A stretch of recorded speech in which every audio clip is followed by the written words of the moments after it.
Labą dieną visi. Labą dieną.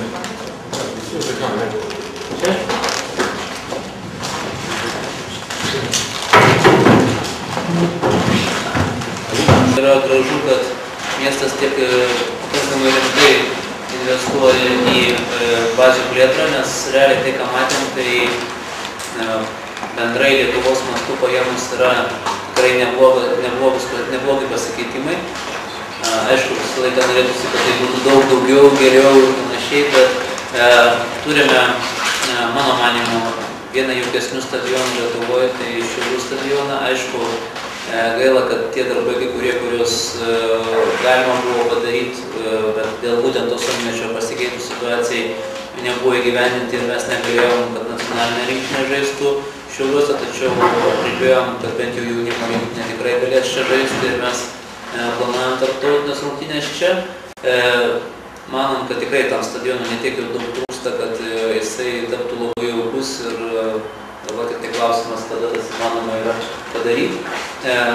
Tačiau Šiaulių žiūrovų lankomumas ir panašiai kelia tam tikrą optimizmą. Na, dar turėčiau pasveikinti, aišku, Šiaulių futbolo komandos neblogų startą ir tikimės, kad tas jūsų tikslas, kurį jūs keliate, jisai vis dėlto bus šiemet pasiektas. Nes manau, kad tas darbas, kurį daro Šiaulių klubo vadovai kartu su savininkais, manau, kad tikrai yra pakankamai įspūdingas, nes tai yra viena iš nedaugelio komandų, kuri remiasi Lietuvoje vien savo žaidėjus. Manau, tai yra tikrai sveikintinas dalykas ir mes tikimės, kad tai yra geras pavyzdys, kuris galbūt nelabai greitu laiku, bet manau, kad pakankamai neužilgo atneš ir ekonominį naudą. Su Lietuvos futbolo federacijos vadovais šnekėjom, kad bus inventorių pagalba ir bus ta Šiaulių futbolo akademijai.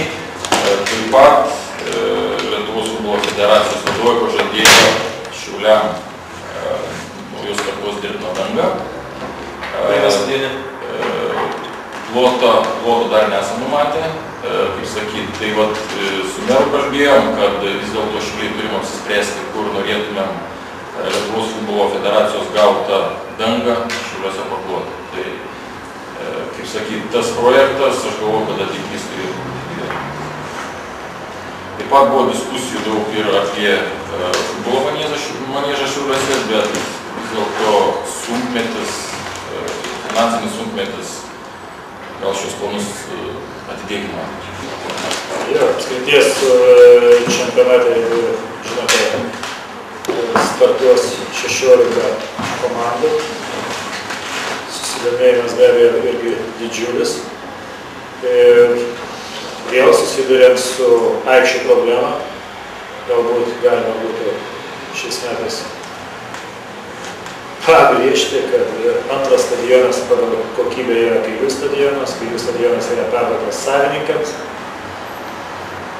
Ir dabar, jeigu ateitų jie visi žaisti, aš nežinau, jeigu savininkas paimtų ir suartų tą mūsų stadioną Kairių, tai futbolą faktiškai nebūtų kur žaisti. Mes daug galime, kad greičiausiai gal bus atiduota futbolo labui, futbolo sporto šakai, toliau pozicijos koncesija, tai rodės ateitis. Dar norėtum dėl stadionų irgi pabrėžti, kad vis dėlto Šiaulių miesto sporto skyrius sėkmingai įsisavino norvegų projektą dėl dirbtinos dangos parklojimo Šiaulių futbolo akademijai priklausančiame Gitarių stadione ir planuojam jau rugpjūčio pabaigoje. Gitarių tai Kviečių gatvės? Taip, Kviečių gatvėje. Rugsėjo mėnesį planuojam turėti dirbtiną dangą naujos kartos. Mes kalbame apie pilną stadiono dangą, nes mes planuotumėm per visą Lietuvą 10 tokių dangų, bet mes tikimės, kad Šiauliai bent jau bus vieni pirmųjų, nes realiai, kad jeigu mes neturėsime dirbtinių dangų normalių stadionų visose pagrindiniuose miestuose, tai negalima kalbėti apie dėjimą dangų kažkokiam tai mažesniam miestelė, nes vis dėlto pirmiausia turėtų būti didesniuose futbolo centruose. Tos dangos jos turėtų būti kartu su akademijos ir su klubo naudojimu ir federacijos požiūris yra toks, kad mes duosime tas dangas klubams kaip paramą. Tai yra ne biudžetinėm organizacijom, ne savivaldybėm, nes merai kartais keičiasi, kad ir kiek mylėtų sportą vienas meras, kitas atėjęs gali sakyti, kad geriau aš ten bulves gal auginsiu, tai dėl to mes kalbame su klubais, mes norėtumėm paremti vis dėlto klubus. O kalbant paantrinant apskrities federacijos vadovą, tai realiai yra džiugu tai, kad atsiranda stiprus mėgėjiškas futbolas apskritai ir kad tos komandos po truputį pradeda aktyviau dalyvauti tiek žiemos čempionate, tiek suaugusių čempionate, tiek vasaros čempionate. Manom, kad jeigu pavyktų dar keletą tų pilnų matmenų natūralių, dirbtinos dangos aikščių padaryti, tai dar labiau paskatintų tas mėgėjiškas komandas kurtis, nes mes galim daug kalbėti apie profesionalų futbolą, bet nuo mėgėjiškų komandų kiek būtent priklauso ir bendras toks aktyvumas ir bendras dalyvavimas ir taip pačių ir vaikų kiekis, nes patys tėvai sportuodami savo vaikus labiau skatins sportuoti. Tai tas dar labiau džiugina, tik tai aikščių kokybė, aišku, yra vienas iš pirmų prioritetų, nes nekalbant apie konkrečiai tos visus problemas susijusios, kodėl Šiauliai negavo nacionalinės rinktinės varžybos, bet vienas iš esminių dalykų yra tai, kad vis dėlto stadionas, bet treniruotis tai Šiauliuose kaip viena. Tai galima vežti, mes kalbėjom alternatyvas, ten 25 km galima vežti, bet tai yra vėl. Tai jau yra ne prestižas, tai jau yra bet kuri komanda atsimins, kad jos važiuoja po visą rajoną, ieškojo kokiam kur pasitreniruoti ir vis dėlto vėl turėsime tokių pačių, sakyt, gražių įvertinimų, kaip kad buvo, kad prancūzai buvo atvažiavę Lietuvoje. Tai manau, kad vis dėlto turim pagalvoti apie tai, kad miestas turi turėti ne tik stadioną, bet turi turėti normalias treniruočių aikštes, normalias treniruočių sąlygas. Vis dėlto tai futbolas tai nėra vien centrinės stadionas. Juvento šaliukių, tai šitas, kuris laik buvo reikaloti. Jo. Juventa antros lygos klubas ten investuoja ir daro.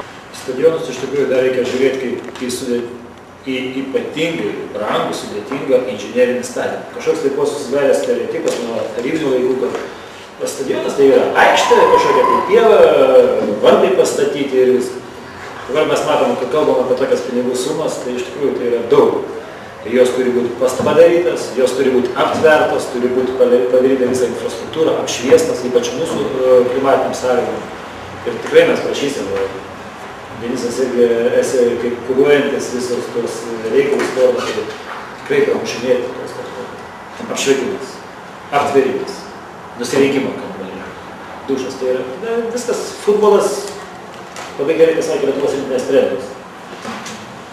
Kur yra futbolas, ten yra krepšinis. Nėra tokia bloga situacija, kaip kad galbūt daugumas nori nuteikti, nes realiai tie projektai, dauguma iš jų galbūt yra su tarptautiniu finansavimu, jie juda. Mieste yra planuojama tikrai pakankamai rimta projektų įgyvendinimo plėtra ir aš manau, kad per 1-2 metus mes tikrai turėsime neblogą situaciją Šiauliuose su aikštėm. Gal šiek tiek problemų kelia tai, kad dėl to sunkmečio neįvyko, kaip sakyti, tie numatyti darbai, kuriuos buvo galima būtent stadione miesto padaryti, kad nacionalinė rinktinė galėtų žaisti čia Šiauliuose. Bet net ir tom sąlygom apšnekėjom, kad tarptautinių varžybų Šiauliai neturėtų jausti trūkumo ir jaunimo rinktinė tikrai čia sužais bent jau vienas rungtynes. Toliau kalbėjome apie tai, kas yra įmanoma mieste padaryti, kokiam sąlygom futbolo federacija vykdo programą, pagal kurią 10 dirbtinių dangų, pilnų matmenų dirbtinių dangų turėtų būti paklota Lietuvoje ir Šiauliai yra vienas iš prioritetų.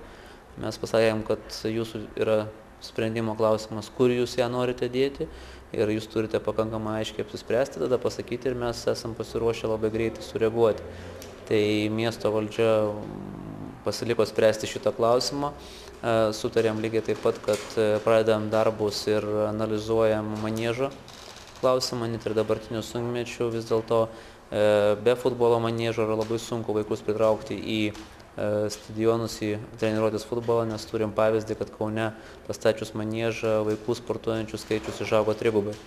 Tai man atrodo, kad tikslas yra tas pats ir miesto valdžia tą gerai supranta ir planuoja projektuoti maniežą.